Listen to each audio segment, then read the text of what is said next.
Power bent over row. This is very similar to your standard bent over row.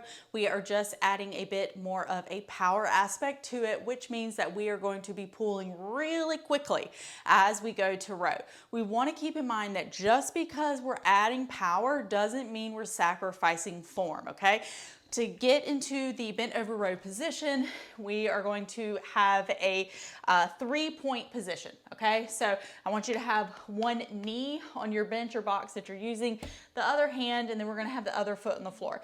I do think that if you use a bench or a box or table, whatever, that's a little bit lower, it tends to work a little bit better. Sometimes when the bench is too high, it'll want to hike one hip up, and then it gets a lot harder because you have to like hinge more to try to even the hips out. So it's just a little tip to keep in mind. Now, what we want to do is make sure that on this foot that's on the ground, on this side, we need to get over the midfoot, okay? So you don't want to be back here trying to row. That's not going to feel good. Get your hips a little bit forward. We're gonna have that knee over the mid. My center of gravity is really nice up and down. It's not kind of leaning back nor translating forward. If I have my hips directly over my knees, this is going to put a lot more pressure on my low back when I try and row.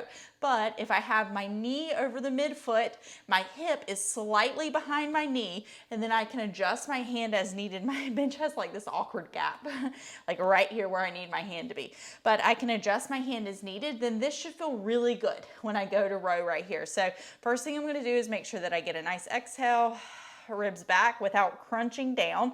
And I wanna keep those sits bones lifted, okay? So I don't wanna be here like this. I'm not trying to get into this position. I wanna make sure that I'm able to keep a little bit of opening in the backside. Now, when we go to row, what we don't wanna do is pull up like this, okay?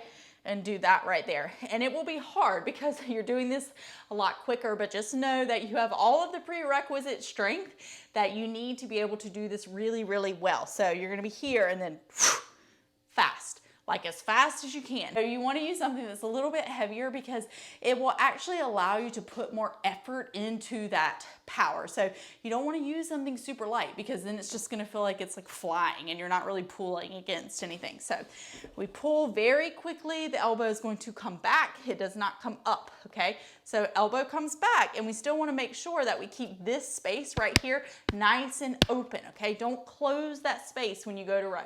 So right here, nice and open, and then we're just gonna control it down. You don't have to like overly control it down, but you just don't want to let it like yank on your joints on the way down. All right, that is your bent over row with power focus.